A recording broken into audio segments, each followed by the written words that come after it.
All right, let's go ahead and get started. Some folks will probably trickle in, but let's just go ahead and start getting to know each other.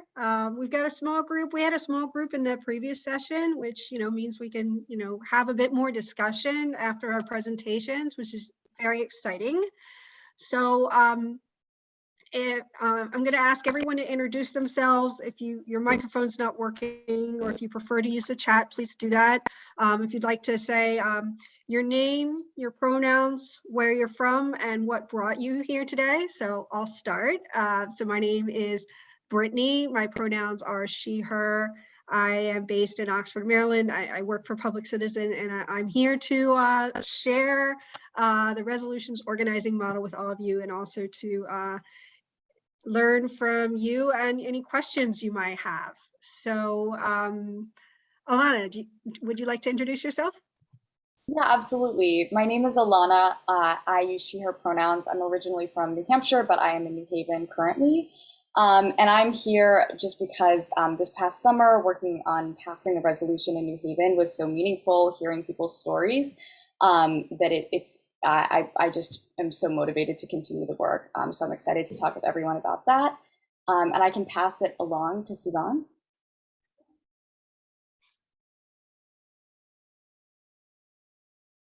Hi, Sivan, you're muted.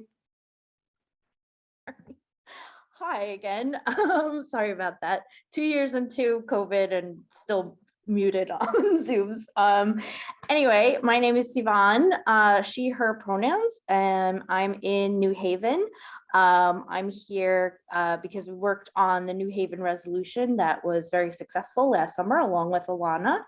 And same, really excited to continue the work, and just excited to be here to talk about our experiences. I'll pass it along to Michelle. Hi, I'm Michelle Craig. I use she and her. I work for National Nurses United on the CalCare campaign, and also I work for MassCare, where I'll be trying to organize Chicopee, a town I don't live in. So that's why I'm signed up for this, to organize Chicopee to vote to put Medicare for all on the ballot.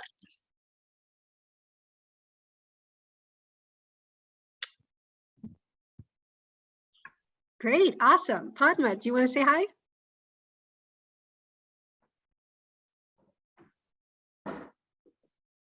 Sure. Was there a question prompt? Yes, so your name, your pronouns, where you live, and why you're with us today. Oh, okay. So my name is Padma, and I live on the stolen land of the Eastern Band of the Cherokee, also known as Bat Cave, North Carolina, in the mountains. My pronouns are she and her, and I'm here because I've been passionate about healthcare for all for years, and I like the idea of a strategy session. And we've been trying to get a local a resolution passed here locally, and it just keeps getting stuck. So I'm hoping to learn. Awesome. Let's see who hasn't gone. David? Thank you. David Loud, he, him, Seattle, Washington. I'm with a statewide community labor coalition, Healthcare is a Human Right, Washington. And in Seattle, which is occupied Duwamish land, we were the first out of the gate to pass a municipal resolution supporting HR 1976. Not surprising, since this is the hometown of Pramila Jayapal. But now our coalition is looking at a more challenging target, which is Tacoma, Washington, to the south of us, where 2 congressional representatives have turf, and neither one is signed on to Medicare for all. And so I wanted to attend this workshop to brush up on how to approach a harder challenge than the one we had here in Seattle. And I'm going to call on my colleague, Maureen Bowe. Mo. Yeah. Hi, David. So nice to see you. I'm also in the same area as David, Seattle, Washington, ancestral lands of the Duwamish people. And we are surrounded by a number of amazing native nations here in Washington State, both Eastern Washington and Western Washington, where we are. So yeah, I signed into this because I think this idea of getting sign-on from local units is really important. And I'm a member of the League of Women Voters here, as well as a group called North Seattle Progressives. And much of my time is being spent with healthcare as a human right. So I'm very much interested in moving this along and eager to participate. So thank you. Wonderful. Deborah? Oh, hi, I'm Deborah Spanier. I'm from Marin County, California. And we've had some healthcare bills that never got through the legislature. And I do feel that, you know, municipal support could be very important. And there's been some support some of the time over the years, but I'm here to learn more about how to get people consistently to sign on to the whole concept of Medicare for all. Wonderful. Doug? Yeah, I'm Doug Cooper, he, him, and also from Marin County. We've got a concentration here. Also with League of Women Voters. And so I'm here because I'm really interested in what utility passing resolutions and local town councils and boards of supervisors could have politically. Probably not very much in Marin County, but it's also a good source of getting conversations going with the rest of the community. So I'm here to learn. Thanks. Wonderful, wonderful. Rana? Hi, I'm Rhonda Stuller. I'm from New London, Connecticut, she, her. I'm part of Medicare for All Connecticut with Alana and Sivan. And New London was the first town to pass a resolution in Connecticut 2 years ago, more than 2 years and 2 months ago. And I'm here because, you know, there's a new federal bill and trying to figure out strategies to have our impact filter upward, bubble upward. Our state reps are supportive, our state senator not so much, and our congressman really not at all. So I guess I'm here to, you know, strategize how to take it a step or two or 10 forward.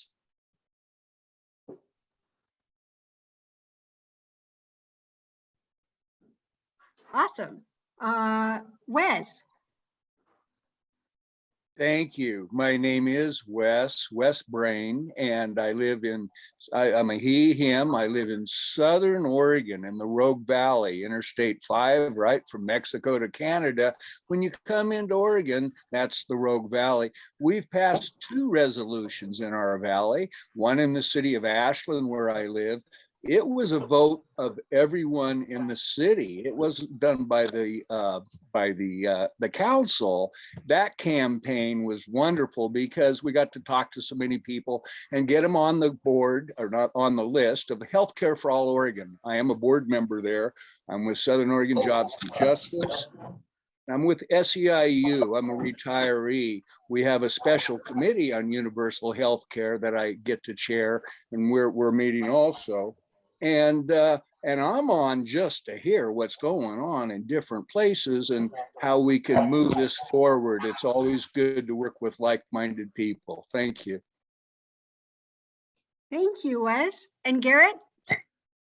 Hi, Garrett Fry, he, him, from Cedar Rapids, Iowa.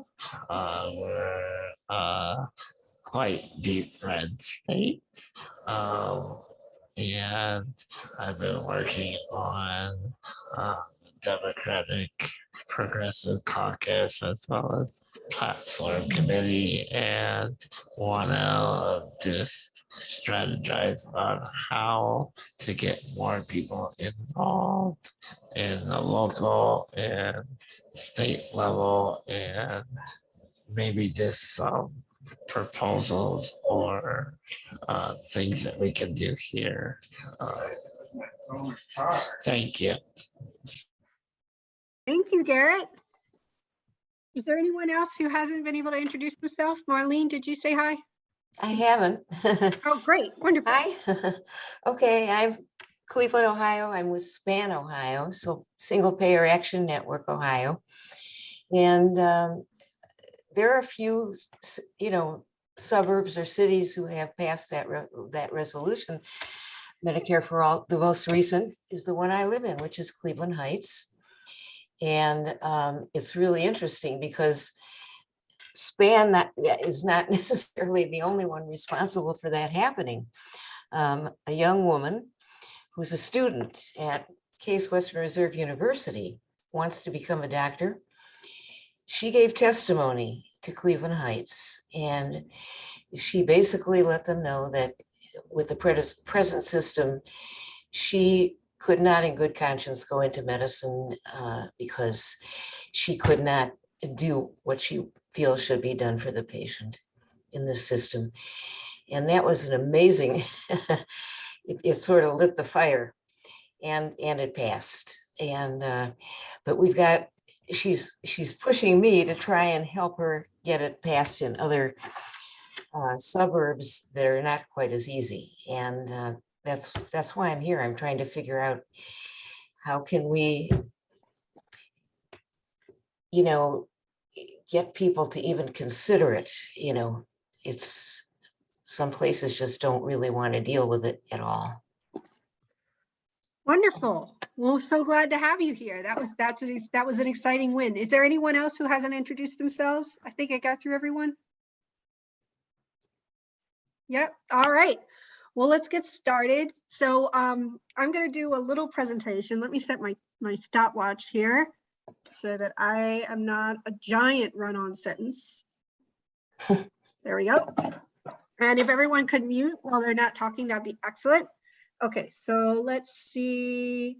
I'm going to share my screen. Is this the right one? Yes. All right.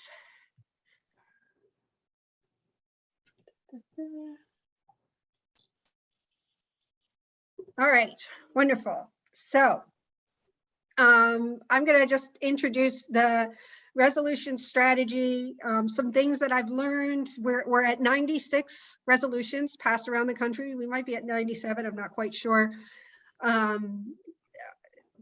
The Seattle one was mentioned earlier. That was one that's included in the number, although we were just getting our campaign started when that one was passed. And so we've learned a lot about, I've learned a lot about the capacity of resolutions in local movement building and in regional and national movement building. So I'm going to talk a little bit about that. I'm not going to spend too much time on this slide, but because I gave this presentation already earlier today, and I don't like repeating myself, even when it's just to myself. But I do like to differentiate between different ways of being involved in an issue. The first way of being involved is the more debate heavy way, which might be like, if you're involved in a local organizing group and you put together events every now and then, and there's like one or two people that sometimes come to your events, that's like a video or something, and they'll ask a question, but for some reason they'll never come to a meeting. They always want to know about the debate. They always want to be in there on the debate. That's like one way that people get involved in organizing. Or like when I was living in the UK and I was a climate activist in my mid-20s, and I was really passionate about it. And then I'd come home and I'd talk to my family about climate change and like ruin relationships and burn bridges and how important it was. And I feel like I was really fighting the fight and not really thinking about like, why I'm pouring all this effort into my family members instead of organizing. But that is the sort of the more topical side, debate side of things, which is like, it kind of fits into this like the idea of citizenship that goes back to like ancient Greece, this idea of informed debate as being the same as as influencing political decisions. And it doesn't influence political decisions, but it can make you feel like your network is more ideologically compatible with the way you see the world. So that's one way. There's also the evangelizing, which is kind of in the middle, which is where the Medicare for All movement often gets stuck, because this is a movement for a specific piece of federal legislation. Sometimes the state-based movements get stuck here, not as much, but you know, where it's like, because some of the few actions you can take for Medicare for All involve putting pressure on legislators at the federal level. A lot of times the sort of events that people put together on Medicare for All are kind of like educational events, and there's nothing wrong with it, but it is very heavily in this column is a lot of our movement. You know, you put together an educational event, put together, you might bird dog some politicians, you might write an LTE, and I have that little image at the bottom of Paul Krugman, you know, Paul Krugman headline from the Democrat primary season, the most recent one. And like I added to the end, you know, to underneath, after everything I've done for you, your dad, because again, sort of a lot of the arguing and convincing stuff actually goes back to how when we were younger, when we tried to convince our parents to care about issues, we take that trauma with us and we project it onto the people who disagree with us, and we take it so seriously and we put so much energy into it, and then you spend hours with somebody and then they're just like, well, okay, and then but it doesn't build anything, right? Except maybe, you know, if you get them your ego, or you feel like, well, you know, you can feel good about it. But and then it's not to say that this type of work isn't like if you have an event and you use it to build your email list, and then you appeal to that email list to attend a phone banking event, so that's organizing, right? But if it's like you're just doing it where there's just the forum model, but you're not building on that, then you're still in the sort of the evangelizing column. And then finally, we've got the organizing column, right? And the big difference with organizing means finding people who already agree with you, right? They already agree with you. You're not wasting your time on, you know, you may have these events like I talked about that are educational, but part of the purpose of that event is a long-term escalation and movement building strategy, where that's just the first step. So you're finding people who already agree with you, and you are coordinating your actions together to build movement power. Because, you know, I could spend, you know, finding someone like Sivan, finding someone like Rana, like some of the people here are meeting for the first time, finding you all, you know, this is finding other activists, other organizer activists, like, you know, is such a wonderful thing. And if you compare it to all the time you've ever put into arguing with your parents, with your cousins about an issue, and you're like, wow, if only I'd spent it on building this relationship and organizing, I could have done so much more. I felt like, you know, there's this sort of snowflake model that gets brought up sometimes, where it's this idea of organizing is, you know, you're an organizer and you're training another organizer, or maybe mobilizing another organizer, and then they do the same to another organizer, where it sort of branches out. You know, and so like the thing is with organizing is it involves like a lot of building local power, and it's not always as visible as sort of the more public events, public debate things, but it generally does have more power. So it's just a brief, you know, brief nod to the old IWW poster, which is, you know, is a little bit outdated in its whiteness and its maleness and its cisness, and it's, you know, but it is, you have all these different politically activated individuals on one side who are looking at the sky and they're talking about politics. And then on the other side, you've got a Joe Hill type figure from the IWW pointing at a factory, and he's saying, well, go in there and organize then. If you really care about it, go in and organize. And the quote from the poster says that knowledge, like energy, is power only when it's put to work to get results. So this is the questions. We've built so much knowledge in this movement over the last few decades about Medicare for All, about how we're going to pay for it, about all these things. But the question is, how do we put it into action? So,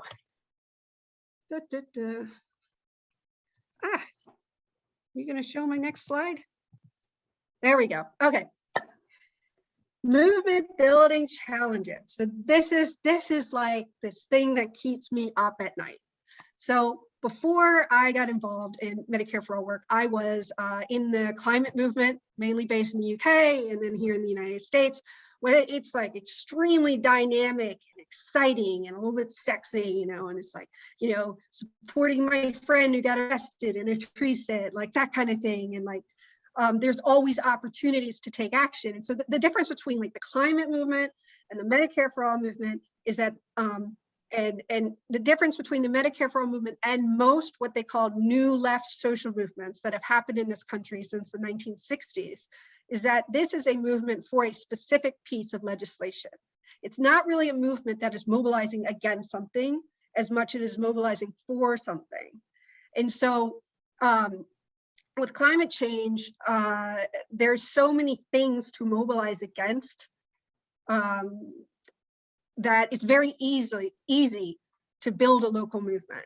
There's always something to build. And also because people have different opinions over how to resolve climate change, over what your targets are, that you're never out of targets. So the primary movement challenge here in winning Medicare for All is not industry power. It's this issue that we have where this is a federal bill.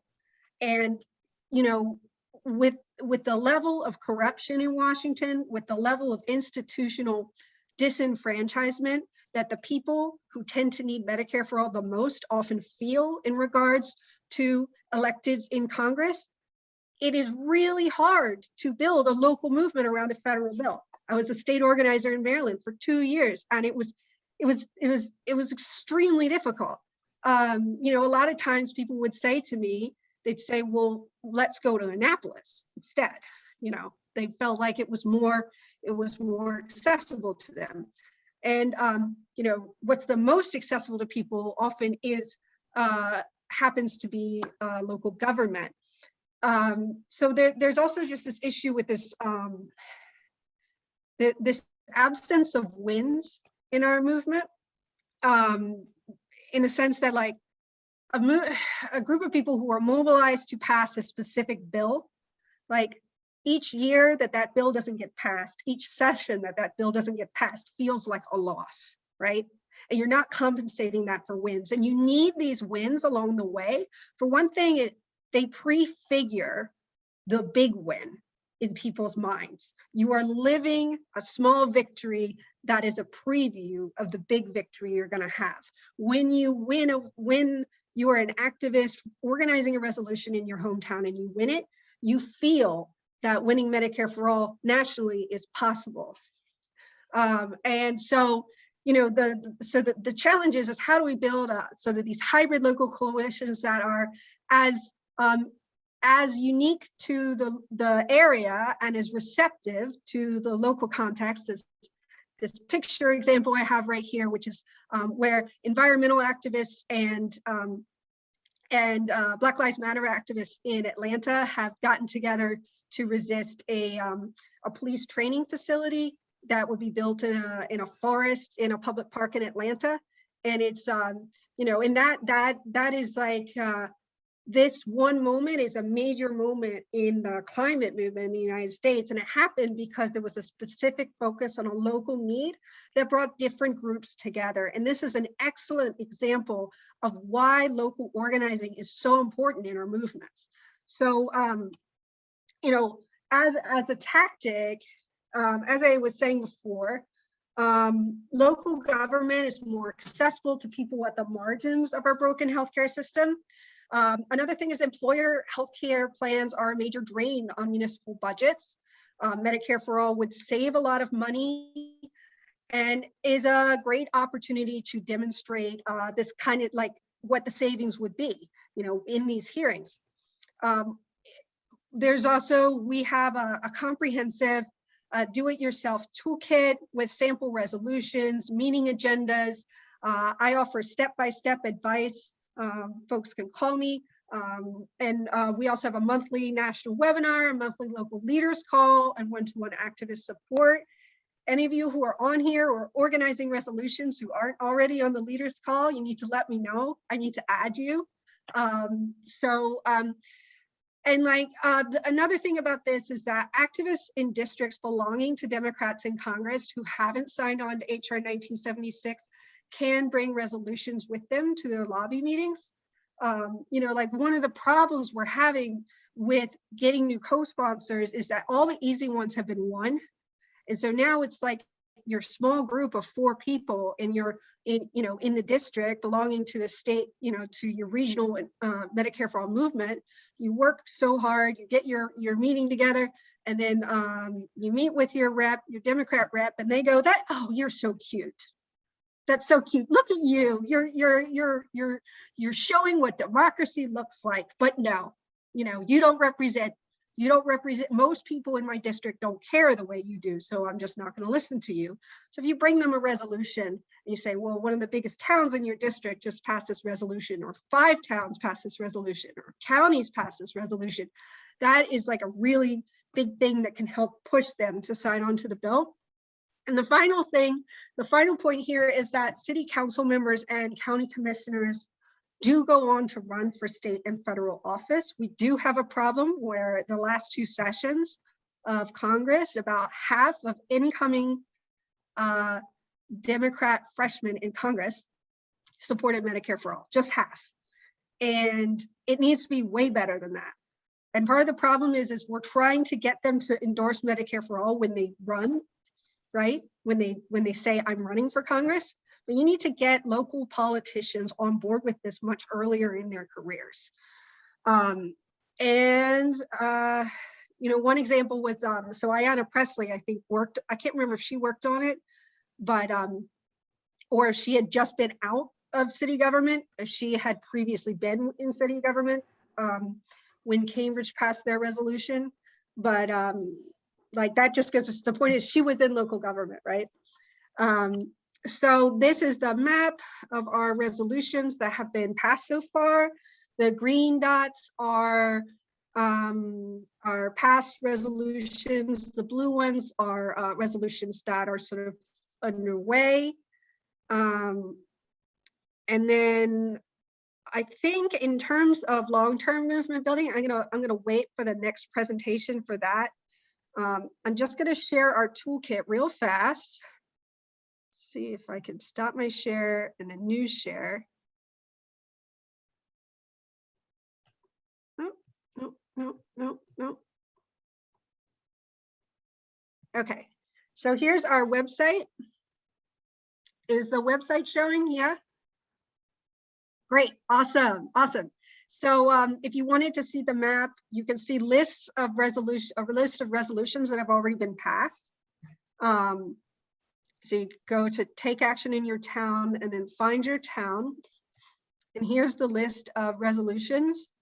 Let's see if, here's one in Stamford, Connecticut that was passed. So you can read the resolution. So you can find a town that's similar or near to the one that you live in and look at what their resolution looks like. And we also have links to press releases in here.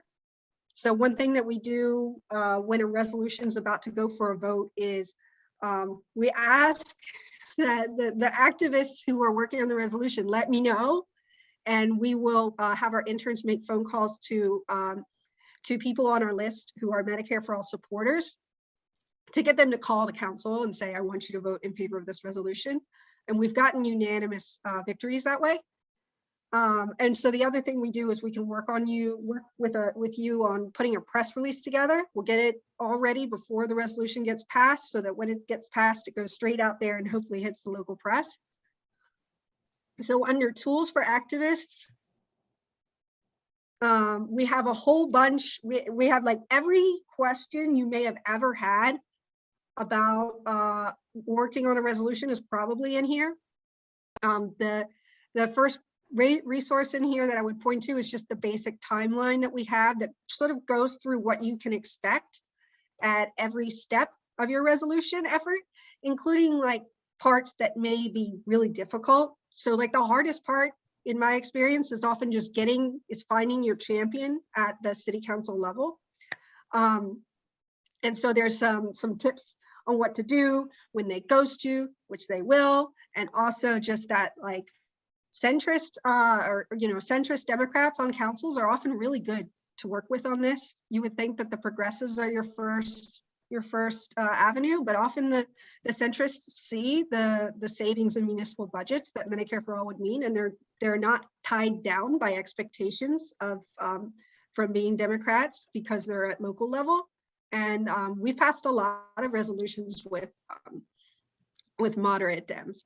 So that's our toolkit, but I'm going to cut myself off and introduce Sivan and Alana from Connecticut to talk about the New Haven organizing effort that they were a part of, which I think is like one of the resolutions out of the 96 that I have learned the most from. Like, even though this is my job, it was a really exciting effort that brought together so many different actors and groups.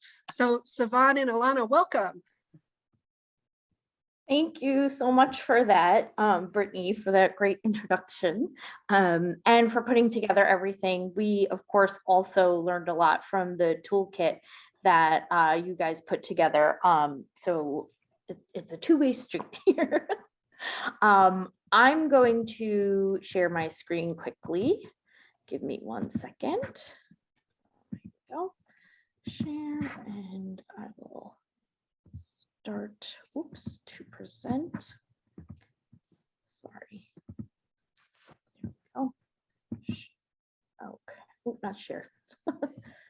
Sorry, start. There we go. All right, everyone can see that?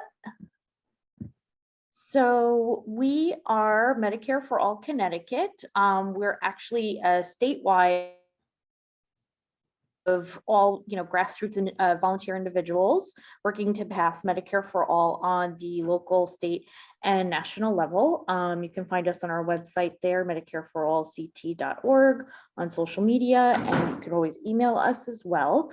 And these are just images that we took from last summer, where we tried to balance, COVID restrictions and social distancing guidelines with trying to get a resolution passed, because we strongly believe in this being a people-powered movement, that it shouldn't just be sort of government insiders or people who are neighbors with a certain council person to pass it, and nobody hears about it and nobody knows about it.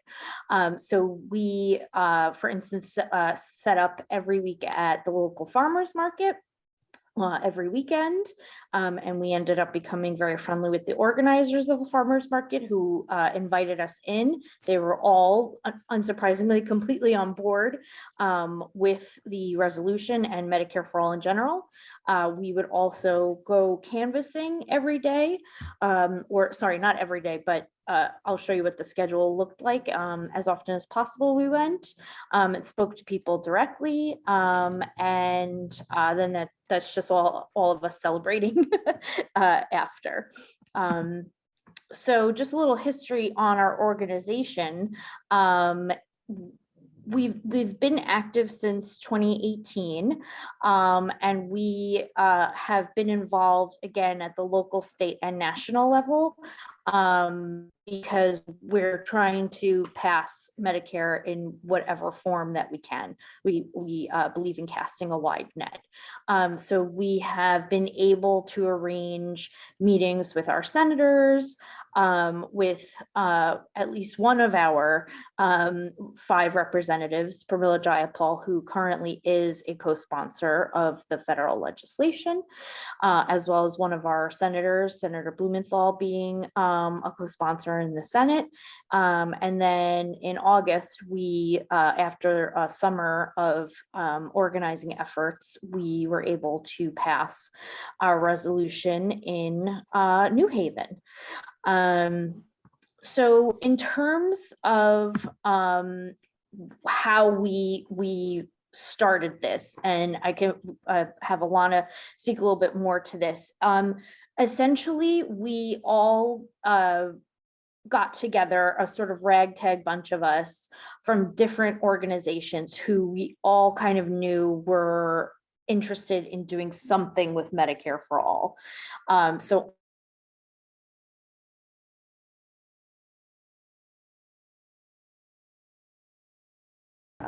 and we formed a coalition, a Greater New Haven coalition of in favor of Medicare for all, I think was our official title, which is quite a mouthful. But with that, we would meet weekly to really organize our and have those strategy calls to just figure out what we needed to do, who we needed to speak to, figuring out the logistics of conducting canvasses and setting up tables during COVID. So Alana, do you want to talk a little bit more onto how those calls went? Yeah, absolutely. And also just to touch on the initial start and the coalition at the beginning. So I was coming from a local chapter of DSA. And I think one thing that drew me to the work with Medicare for All CT and the local coalition was that there was so much energy surrounding the campaign from volunteer organizers. And sometimes I find projects in DSA to be more focused on discussions internally, whereas Medicare for All CT was not only putting in the work to strategize, but also after those strategy meetings, we were actually like getting out and talking to folks on the ground. And putting a lot of energy into that. So even when we were kind of putting in work and finding places where we could improve, we had done it. We could use those experiences to move on. But in terms of a lot of the calls, talking with residents, there was a lot of widespread support. I think we used a lot of different methods of getting in contact with people, and that was one of the priorities that we came to when we were strategizing was, how do we get a diverse cross-section of the city, making sure that we're bringing in people who are young, people who are undocumented, people who are educated, people who aren't educated, a diverse cross-section of people from also a large array of wards in the city. And I think that's one of the things that made the campaign so successful, was having such a large cross-section of people and having a lot of diverse ways of getting in contact with people, which Sivan mentioned earlier, some of the ways that we ended up working. Yeah, thank you. Exactly. And I think one of our first or earliest calls with one of our aldermen, we have all alders in New Haven, who we knew was a clear proponent of Medicare for all. Like, we didn't need to convince that person. They were on our side. They are who we called our legislative champion.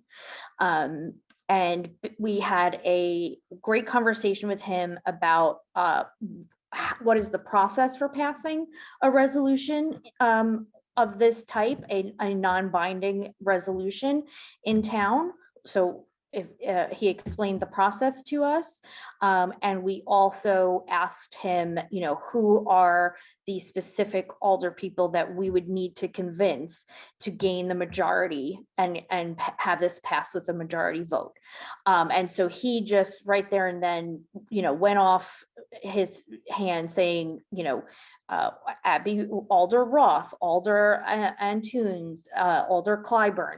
And so he gave us this list of 9 alder people that we should focus on, because everybody else, he said, was, you don't need to worry about them. Don't waste your time going into their districts, into their wards, because they are already a clear yes vote. So though we would still want to go into talk to their people, we knew that we had to focus on these 9 wards. And so here's a list of all of them. So in that meeting that we had with our members saying, this is what we need to do, we were able to show them here. And then we also created a map, or this is a map of the city, and we highlighted which ones are those of focus. And so you can see it's quite large. They're not all exactly next to each other. They are, some of them not necessarily easy to get to if you don't have transportation. So it was a matter of really sitting down and figuring out on a schedule which were the best ones to hit during which days and which times. I'm originally from New York. I only moved to New Haven in 2019. So I'm still learning my town geography, but this was a great way to learn and be in areas that I probably never would have gone into. So that was also really fun to do as well. So having this type of level of sort of bird's eye view, able to see where you need to go. And depending on how many people you would have in your group, you could always split things up. Say like today we're going to do wards 12 and 13, and the check marks I have there are like, we did those. Those are done. We've touched all of those. Or, you know, adjacent ones that you can do together, and as much as possible as you can do within. Obviously, you're not going to get to every single house or every single person within those, but being volunteers, you're just grateful for what you can get and what you can do. So our strategy meetings would often look like this, because as Alana said, we weren't about sitting around talking to each other and making us all feel good about, you know, how much we all love Medicare for all. It was really about action. And it's funny that our group acronym is M4ACT, so M for ACT, because that is 100%. Like, we can all sit around like since the 60s and talk about this, but unless we get out there and organize, nothing's going to happen. So we would basically come up with an agreed upon schedule of when people are available to do certain things, such as canvassing and phone banking. And so I sort of de facto became in charge of on the ground canvassing because I've done so much of it for my time living in New York City. So canvassing house to house here was nothing for me. But then Alana actually graciously hosted most of our phone banks. Alana, do you want to speak to that experience? Yeah, absolutely. I mean, I think it's really about like seeing kind of how much we're doing here, connecting with people in a variety of different ways. So like some people, I think phone banking was a great tool for targeting people in specific regional areas, which Siobhan talked about how we were really looking to talk to folks in certain wards to get them to send letters to their alder. And phone banking was a great way to be sure of where someone was regionally. And we got a lot of feedback from alders as well, who were telling us we're hearing from people in our wards. After we were kind of focusing on those wards, we would get that feedback from alders themselves. And then in addition to phone banking, I think the community events were a great place to just like gain visibility. So phone banking, there was a lot of, I think it was a great way targeting people regionally, and also you could really kind of plowed through a lot of conversations that were both meaningful and having the outcome of someone writing a letter. But those events, I think, were important in getting kind of the name out there, having people know that we're organizing, that we're visible, and also talking with people across different demographics. I know one of the events that I would go to sometimes there were like local movie nights hosted by the city. That was a very different crowd than the farmers market, which was a very different crowd than like walking along the New Haven Green or on the street and approaching people. So we were able to get a lot of folks through a lot of different methods. And then of course canvassing, as Siobhan's talked about already, is also a very powerful tool in like getting people in a regional space. Yeah, and those community events that Alana was mentioning, you can very much tailor those, which ones you want to attend to your, specific request. So going to farmers markets or movie nights, for instance, in town, it was like shooting fish in a barrel, because who goes to farmers markets? Mostly liberally lefty type of people, you know? So they might even know what Medicare for All is already, or they would definitely be inclined to signing on to our letter, you know, signing our petition, to join this cause. So you don't have to make it hard on yourself. Essentially, you can find those types of events where you're going to find also like-minded people. There might not be like-minded people there, but why make it harder for yourself?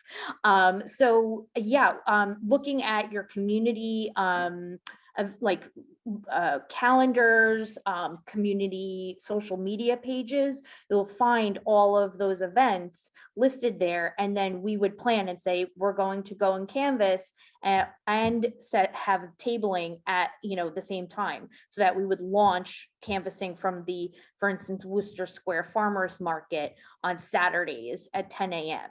So, you know, we'd set up the table and then give all of the materials to the people who would go out and canvas. And then they would come back after so much time, tell us how it went, and we'd close up shop, kind of thing. And then, yeah, community events as they occur.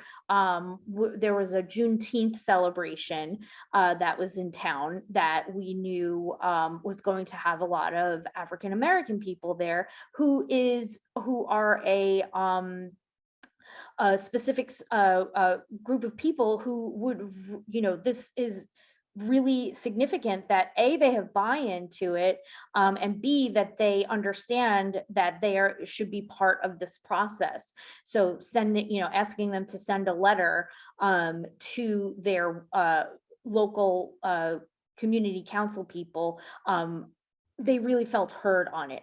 And the mayor was at that event, which was fantastic because we had these, you know, foam core frames that we made that people loved taking pictures with, and it was a great hit on social media. And now the mayor is there holding that up.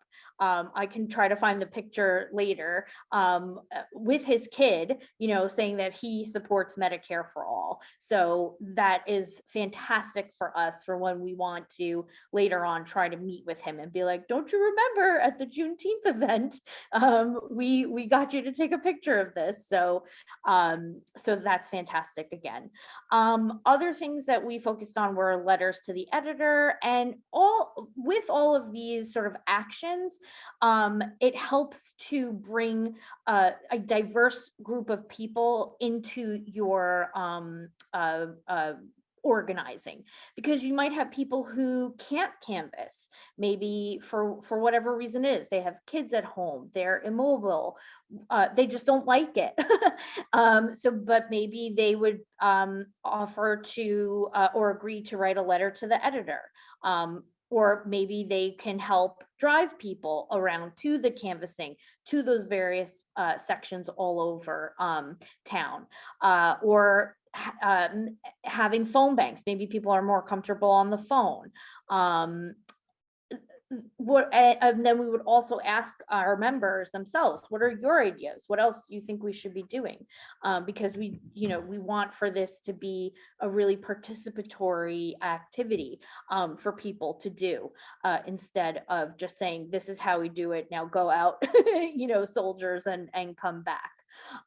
So I think that's it for that was it for all of those. But essentially, I kind of skipped over this. What we had was, so this was our resolution, which we're happy to share the language on this, or I believe it's already up on the website, as Brittany had mentioned, if you click on New Haven. And it was basically asking our board of alders to support Medicare on the local, state, and federal level in whatever way it can. We really focused in on the amount of money that we would save as a town. We in New Haven are dominated by Yale University. And if most of you are aware, university towns usually are the main industry. They get huge tax breaks. And then that leads to sort of segregation amongst the town from like workers and professors and students, things like that.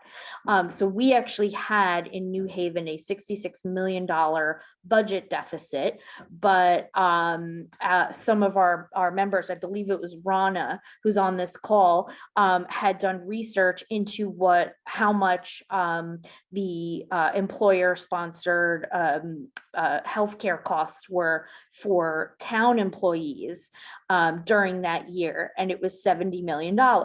So if we had a federal Medicare for all system, a federal universal healthcare system, we would have been $4 million in the plus, essentially, in New Haven. And we also work with other groups who focus solely on the fact that Yale has such huge tax breaks.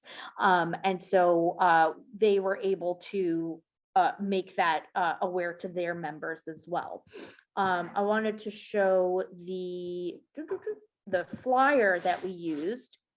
So again, we're all just volunteers. We have people on our like comms committee who can write, and so they volunteered their time here writing this document here, which we, it's not the most beautiful thing in the world, but what we were able to do is include those main talking points and highlight here, that we would save X amount of money a year. In Connecticut overall, a lot of people are leaving the state because they believe their taxes are so high. Well, if we had a federal healthcare system, your taxes would reduce significantly. And then people were like, where do I sign on? We had a QR code that led directly to our Action Network link, which was found right here. So as we had people on the doors, on the phones, or at the farmer's market, wherever we met them, they'd say, oh yes, we'll sign on. We'd like, actually, do you mind if we do it with you right now on our phone? Get their name, get their email address, specifically what was needed. I believe we really needed their addresses because they were going to, the letters would go directly to their specific alder, and then they didn't have to think about it, and we knew that we got that that letter sent right there. We included all of our, find who is your exact alder, because a lot of people don't know. Find out more information about Medicare for All. And then this was our coalition group all here, and we got logos from everybody to sort of lend more credence to what we were doing. And so we have some labor unions here. We've got PNHP, which is the Physicians for National Health. Their Connecticut branch, who we work very closely with, community organizations such as the People Center of New Haven. This is Unidad Latina en Acción, which is a Spanish-speaking group. And for instance, NARAL Connecticut, I'm just friends with the director on Facebook. I've never met her in person, but I just sent her a Facebook message saying, hey, would you endorse this? And she was like, absolutely, 100%. Here's our logo, we'll share, things on social media when you're doing canvassing and things like that. So it's also a matter of just feeling comfortable to reach out to people on social media, or if their email addresses, and going forward that way as well. And so when this printed, it was a single page on this side, and then we printed on the back side so people really could know. We printed the full resolution on the back side, and we would just print these at home. and give them out to our canvassers and phone bankers so they had as much information as possible. Alana, do you want to speak to anything else that's on here? Yeah, I mean, I think that especially in New Haven, nonprofits and unions and community organizations are like such a big part of like the social and political atmosphere, and so it's likely that you would have a connection, like a personal connection to one of these organizations, which I think was really helpful for like the reputability. When we were talking to people, I also think having the actual resolution on the back was really helpful in my experience talking with people. People didn't really want to read it, but they wanted to see that we were being transparent and that they could read the whole thing. They wanted to take a paper with them after they'd signed to maybe read it after.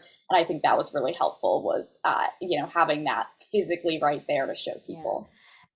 And also, again, when people would scan the QR code, that all of this information would be on that site as well. So we use Action Network, which is a really great tool. Sometimes it's a little clunky, but it's about $10 a month for up to 10,000 people on your email list. We have 1,600, and so we will never, probably get over. And like, if we get over 10,000 people, I'd be happy for us to pay, But this is a great tool where you can go in and directly create the letter campaigns that or send a letter to your alder in support of Medicare for All. And so when people when people were able to do that scan, they were sent to, sorry, I should have had this open before. Here it is. They would be sent directly to this page. They would start writing here, entering their information, and the letter was being sent to all the board members. They would be able to personalize this or include the template that we had created, and then click send letter, and they were done. Thank you very much. Go about your day, and we'd always ask them, because after they would hit send, it would show like a Facebook or social media link that you can share with your friends. So just click that button. It directly shares on your social media, and hopefully 5 of their friends in the same town would do the, just sign the letter. And we had, it was incredible, but we would also watch that ticker here that we had 543 letters sent on this over the course of that one summer. And I had asked some of our members who work for city government throughout the state, or people who have worked on other resolutions, or even our legislative champions on the board, how many letters do you think we should send? They were all like, 100 is good for a local resolution. So when we got 543 letters sent, it was really a highlight of the summer. And then, when we had the hearing was set for August 7th, I think it was around my mom's birthday, and I wasn't even there. We were out for her birthday. So I phoned in while everybody's singing her happy birthday. But they passed it unanimously because we put in that effort, because they had heard from literally every single ward within the city that these people, from the ground up, the people powered movement of saying, you represent us on the local level. We want you to support this. They heard the people, which is fantastic. And then the next steps, which we have, let me find that. Sorry, I have all of my tabs open. So our next steps are to figure out for the 4 towns in Connecticut, what do we have to do now? So we don't want for our efforts to just end with the passing of a non-binding resolution. We want to make sure that the mayor buys in each town, that then our state representatives and state senators buy in, that, keep going up that rank until we can get our our House representatives and our federal senators to sign on so that this becomes the law of the land. And so we hold monthly meetings for all of our town resolutions. Everybody comes together. We're going to focus in 2022, which is 3/4 of the way done, but we're going to focus on a town Hamden, which we had endorsed several town council candidates as well as the mayor. They all won, which was really fantastic. So they owe us something, especially one of them who won by like 11 votes, and another town, Groton, in which one of our members has a really personal relationship with the mayor there. But then there's all these other towns in our state here, as you can see, I think it's 12 of them that are interested. So we also have to be aware of what our own capacity is at this time.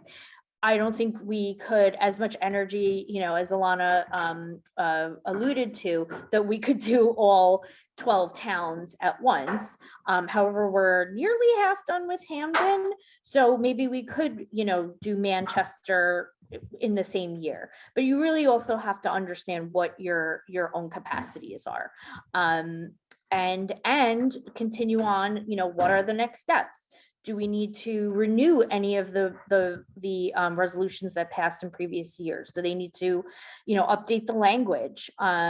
Do we need to have more meetings with those legislative champions and make sure we get in touch with the mayor or whomever is the next rung up the ladder?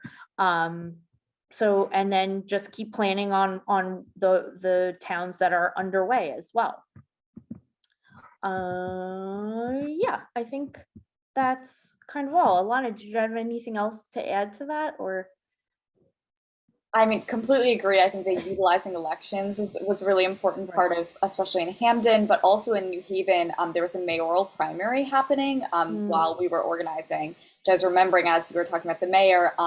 Right. But we were talking with both candidates. I think we ran into one at the farmer's market. Yep. And both, I think, were posting about us, both ended up endorsing the campaign. And so having, and we were also telling the other one, like, your opposing candidate was endorsing this. So I think elections are definitely really important as well. Yeah. Yeah. So, how we got it all done. It was just a lot of hard work. It was really dedicating our summers.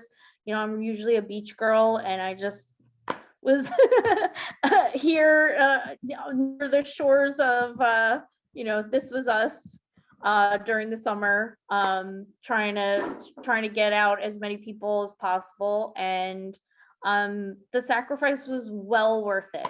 So.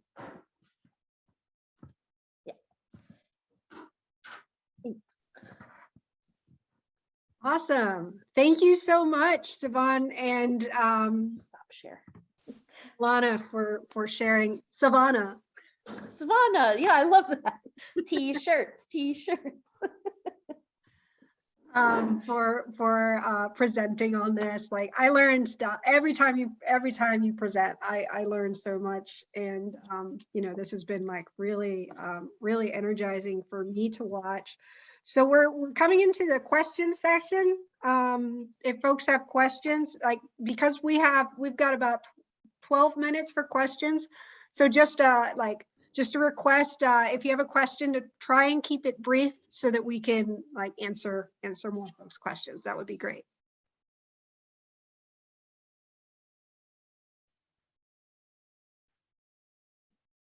I think David has a question. Yes, could you explain again how in the phone canvassing, people you were talking to were able to sign on to the letter? Yeah, that's a great question. So I think in both phone canvassing and when we were canvassing in person, our goal was to do it ourselves. So we would ask them for their information and then input the information ourselves. I remember when I was canvassing in person, this one person was so excited, but he only had a couple minutes and he told me he'd do it himself. And I kept checking if he'd done it, and he never did. And after that, I was like, I always want to be putting in the information myself. But over the phone, we would read off any information they wanted from the site. Ask them for their name, their address, and then their email. And after we'd put that in and press send, they would actually get an email of all of the information that we showed you on that website. They could share it via social media, and so they had the opportunity to do that themselves. Yeah, everybody who signed it, the system, that Action Network system, would send you a confirmation email saying, thank you for sending it. And sometimes people didn't want to give their email, so we always used our email, the info@Medicare for All instead, because really what we needed was the address to prove that they were a New Haven resident.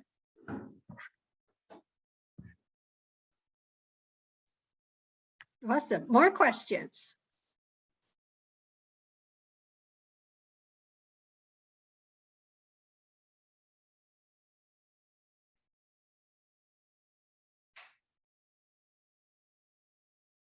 Well, I have a question. How do you get a hold of, what do you say to people who say that they can't get through to their council members, or they can't get a meeting, they can't get through? What do you say to people who are just stuck, feel like they're stuck in a rut? I think luckily we didn't, I don't think we had any of that. A lot of our alders are very responsive.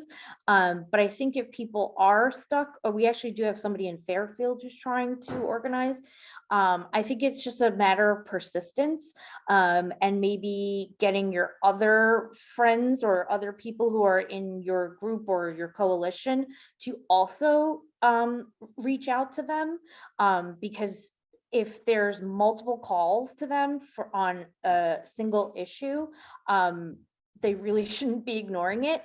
And we were also, or we would want to be ruthless. So if we put in all these calls and we're ignored, we have the tools of social media where you can tag a non-responsive counselor or even senator or anybody like that and say, we have been trying to get in touch with you for X amount of times. Here's all the receipts, like you can show that. Sometimes you got to get dirty, and hopefully they come to the table. And if they don't, have an electoral committee like we do, where we try to find people to primary them. Because at the end of the day, politicians have to work for us, not the other way around. But we always we'd be like, we're gonna tag them, we're gonna find dirt on them, and then they would always come around and talk to us. So. It's often an attention span thing, rather than whether or not they support you. And a lot of these counselors, you also have to give them sometimes benefit of the doubt, because this is not their only job, or they have, families, other things. So, if they don't respond right away, give them a little time. But if it's been 2 months, I would say follow up. I see David has a hand up. Is there anyone else that has a question first before we go to David?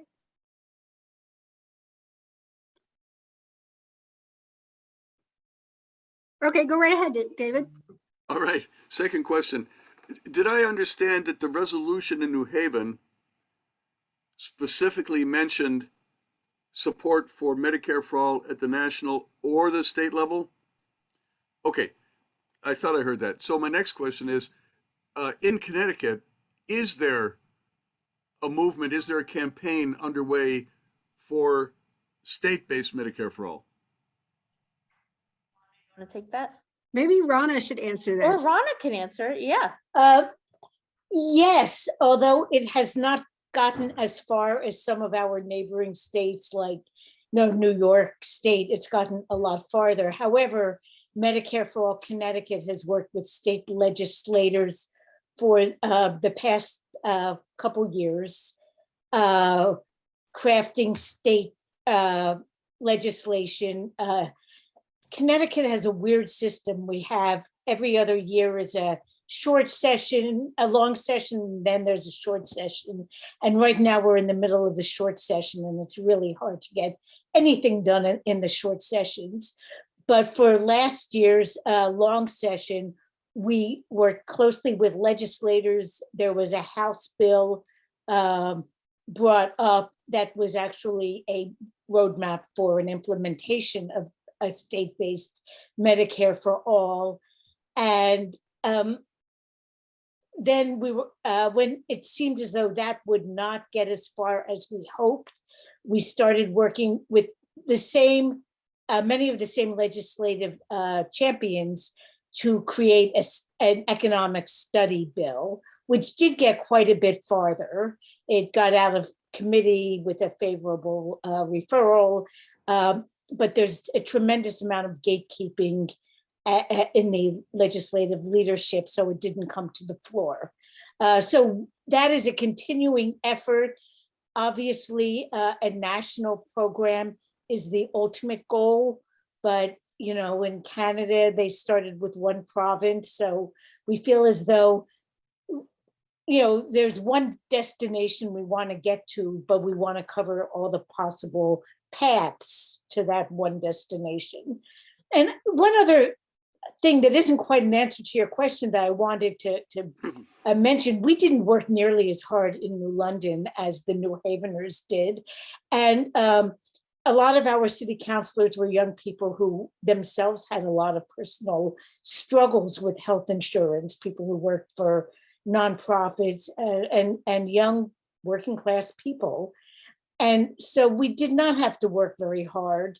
But what I learned from the New Haven effort is that Connecticut has 169 towns. Each town has a different form of government. So part of the step before your first step, wherever you are, is to figure out how you get things done in your town. Because, you know, in Connecticut, it's all different. Nationwide, there's even more of a range. So that's sort of the groundwork. The ones who start finding a legislative champion, that's about the first thing you should be planning with that champion, is how the best pathway to get things done in your town is. Thank you. To that, I might add that the New London resolution, if I remember right, was kind of like very much the beginning of Medicare for All Connecticut, as well as the state single payer bill. Like Medicare for All Connecticut put this state single payer bill into existence, and that coexisted with the resolution strategy. And so like, this is where, you know, resolutions, you know, got to remember resolutions are a tactic. There's many tactics to use, and it's often good for your organizing group, your regional or state organizing group, to have more than one tactic, action-based tactic to focus on. And so, you know, so there are meetings where people are dividing things up. Some are working on resolutions and some are working on the state bill, but also it's the state bill stuff can be a seasonal thing based on the legislative session. There was somebody who had a question for the whole state. What differences do you see between urban and rural areas? How do you approach this? I guess this is for a state-based. I love this question because I think this gets to the core of Medicare for All, in that this is a class struggle. I actually don't see differences between urban and rural areas other than, you know, their locations, but they're generally a lower income people who populate these areas who are struggling the most with healthcare costs. And actually in rural areas, what's even more so is now these huge hospital systems are closing down hospitals in rural remote areas because they're just not seeing any profits from it. So when speaking to individuals in those areas, or even people who are in the suburbs. This is electorally one of it is, according to a West Health and Gallup poll study, this is the #1 electoral issue for all Americans, no matter what their, if they're Republican, Democrat, whatever they want to call themselves, because this is a working class struggle. Exactly, Wes. Yeah. And this is where, I come in as, a democratic socialist myself, saying like, this is not about, a matter of choice or this and that, like, how do we keep your doctor, blah, blah, blah. We don't have choice as it is right now. And we are most of us only able to afford catastrophic care. Our premiums are ridiculous. The out of pocket is ridiculous. The deductibles are ridiculous. The health insurance industry has not played fair. So they got to go. If they gave us the service that we needed at a reasonable cost, none of us would be here or need to be here, but that's not how it's happening. And so when we would always talk about the money, people would say, where do I sign up? Because that is the #1 issue. And that is probably the #1 commonality between all of us on here. Anybody you meet on the street, you can't find somebody who says, oh, I have affordable, reasonable healthcare right now. Or that, okay, you have it, that's fantastic. What about your child's friend who doesn't? And COVID has obviously exposed all of those lesions in our system as well, and just really exposed all of the horribleness of what we have going on here.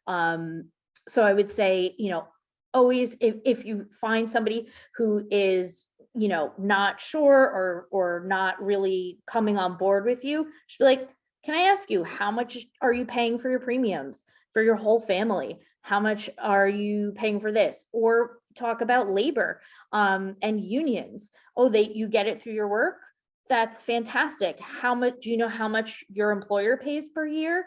What if they paid that instead towards you and not towards a for-profit system that makes you also pay $5,000 a year or whatever it is in deductibles? Having your own political education on this, though we might get stuck in it, it really helps to be loaded with the tools and flipping the script, as I always say. Knowing what the sort of conservative arguments are and what the sort of standard responses are, so that you can knock it out. Yeah, as someone from, I know we're about at time, but I did want to say this real quick. As someone from a rural area myself, who moved back home during the start of the pandemic, to the point where my accent, my natural accent is returned so much that the other day I said bourgeois instead of bourgeois. But I just want to emphasize, like with rural organizing, there's an assumption that progressives have a problem with. This assumption that urban residents are Black and rural residents are white, and that is just not true. Like, rural counties have majority Black towns. Like when you're doing your rural organizing, to make sure that your organizing targets aren't your preconception of the white working class voter who is actually not working class. They still drive an $80,000 truck. Like, make sure that you're thinking, who is the most impacted? Because there are people with transportation poverty. There are immigrant communities that are uninsured, dealing with transportation poverty, and this is a major intersectional issue. So just make sure that you're applying the same principles of diversity to your rural organizing. And it's not, don't make it a race issue, because that's what they want you to do. They want you to focus on that. Our commonalities is that we're all middle and working class, and we all want our taxes to go down, and we want corporate taxes to go up. End of story. And everyone will become best friends on that class struggle line. Great. So we are at time. I want to thank our support people so much for facilitating us, letting us go over time a little bit. So we will be sending out the slides to everyone who attended. I'm just going to save the chat real quick to make sure that I have everyone's info. But yeah, if you can put your email in the chat, that would be great, because sometimes when you sign up, if you put like, don't share my information, that means I don't have your email, so I can't share the slides with you. So yeah, thank you so much. Thank you so much. And if the info people could just give us like a minute so I can just get all these email addresses, that would be great. Thanks so much to everyone who came. Have a wonderful Saturday.